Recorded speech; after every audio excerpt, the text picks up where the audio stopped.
Mike Genner, Routine Golf Gear. Welcome to golftrip.com. How's it going, guys? Very good, very good. Mike, in a market flooded with apparel, what made you decide to start Routine Golf Gear? There just wasn't really a lot of on and off the course companies out there. And I know there's obviously a lot of big time companies out there that do a lot of golf apparel stuff, and just was kind of sick of the prices that everyone was charging for all their golf stuff, and just decided want to make some real nice clothes that had a great looking logo on it, that you could wear on and off the course, and just kind of started from there, pretty much. Now, on your range, you mentioned price point being the most important thing to you. Tell me about the quality. Quality's great. We just everything. Well, polo wise, they're all 100% polyester, and we're obviously working with new manufacturers to create new materials. I was just out in the PGA Fashion Show in Vegas last week, or 2 weeks ago now, and it was just amazing to see all the different materials and how the golf industry with fashion is blowing out of control. Excellent. Well, listen, as a startup, what kind of advice can you give to other people who are looking to start up in the golf business?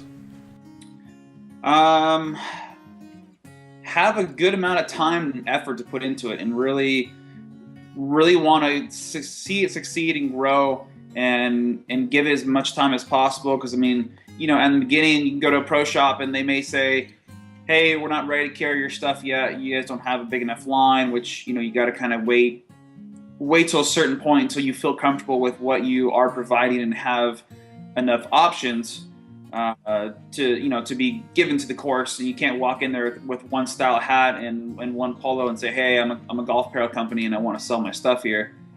And also it's, like everything in the world, it's about who you know too. So get into the pro shops. If you are, work at a course, obviously your chances are going to be a lot better. You kind of go those avenues of who you know at certain courses. That definitely will help you get your foot in the door, and your stuff in front of the right people, the buyers, GM, whoever it may be. And just networking big time. All of our stuff, we advertise pretty much Facebook, Twitter, Instagram. Where is the average golfer? We all see young kids and they can be dressed like Ricky. You don't often see them a second time dressed exactly the same way. No. It's kind of a weird one, because you'll golf and just, you see people of all ages just wearing crazy out of control things, and you'll see, younger kids wearing solid color shirts, and then you'll see adults wearing solid color. So it's so mixed. People always tell me, oh, we got to go after one market. Well, why? Why can't you go after everybody? All the big dogs do it. You just got to make your apparel for, the kind of staying with the fashion industry. And when we were just out in Vegas, they talked about, all the bright colors. You've kind of seen the last year or so, all the bright colors that have come out with not even just the golf industry. You go into sports, what we call here Sports Authority, going to there, and everything's just super bright colors of running clothes, shoes, socks, hats, whatever it may be. So it's kind of a hard thing. Everyone it's so mixed with age groups and, what they actually wear. So it's kind of a tough thing for a newer company, to try and base our stuff off of one age group. It's kind of tough to do. So we kind of just go for everybody. And then design, I know we mentioned Herb already as well. You guys have some serious kick-ass design. Thank you. Yeah, Herb actually, I first posted on Twitter a long time ago about coming out with our logo, and I posted something, and Herb looked at it and said, no, we're not using that. Give me a few days here. And he was the one that actually fully created the RGG logo for us, and that fully started going. Once I saw that, I said, that's it. That's what I want to use. And then a lot of the other stuff is pretty much either ideas he comes up with and mocks them up, or stuff I come up with and say, hey, Herb, I tell him kind of the idea of it, and then he just goes to work and does his magic on it and comes back and says, here you go. Is this what you want? And 98% of the time, it's 100% yes, that's exactly what I was looking for. So and a lot of our polo designs and shirt designs, I kind of just say, hey, give me some ideas, throw it out in your head, and he'll just throw out, different stuff for us. So it's pretty fun to work with him. 1 million people have stopped playing golf in the United States in a year. That is just phenomenal. Why do you think that is? I'm not really sure. I've been reading that, hearing that, people talking about it. I don't know if it's just, golf courses are getting too expensive, golf equipment is getting too expensive, the long rounds. I mean, out here, an average round will be 4 to 4.5 hours. I did play a course in San Diego here recently that took me 5 hours on a Saturday, which was pretty mind-blowing for me because I'm just not used to that. I usually play a twilight where I can get a round in 3.5, 4 hours, and I played them like a Saturday morning at 11 o'clock. It took me 5 hours to play. So I don't really know. I think that only happened to me once in Spain, and the owner of the golf club gave me a little pill to help me. It took me about 9 hours to finish the round, but I do remember myself and the Unicorn really enjoying it. Yeah. But I just wanted to say really though that I really love your gear.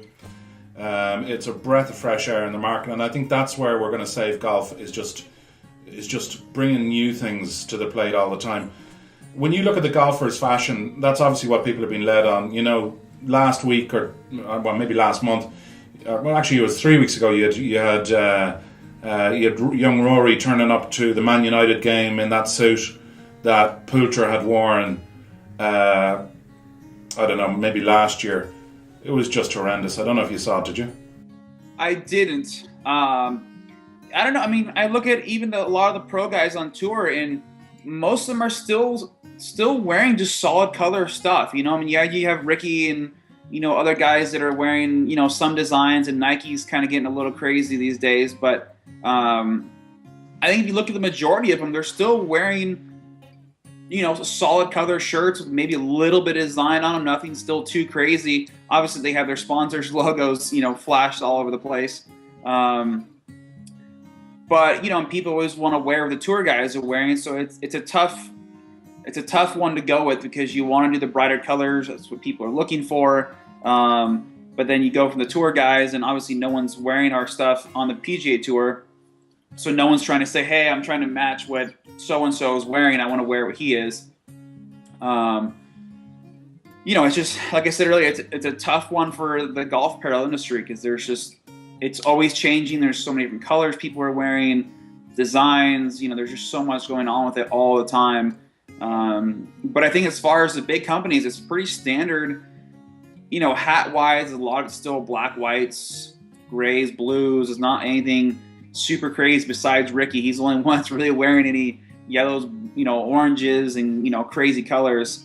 And even like short or not, they don't wear shorts, but pant wise, I mean, they're all solid color. Yeah, there's loudmouth, but you only one you really see is John Daly wearing those. At least on the tour. Everybody else is solid color stuff. So it's a hard one to try and connect the two together. I don't know. Mike, I really appreciate your time. Thanks for speaking to us here at Golf Jug. Wish you a huge success with Routine Golf Gear. We're big fans here, as you already know. And may your God go with you, whomever your God may be. Well, thank you. I appreciate the time and, appreciate the support you guys and, everybody else on the golf industry. And, give us a follow on Twitter and Instagram if you guys don't. I know you guys do, but to everybody listening. So. Okay, Mike, will do. Thanks again. Thanks, guys. Appreciate it. Okay, cheers. All right, cheers.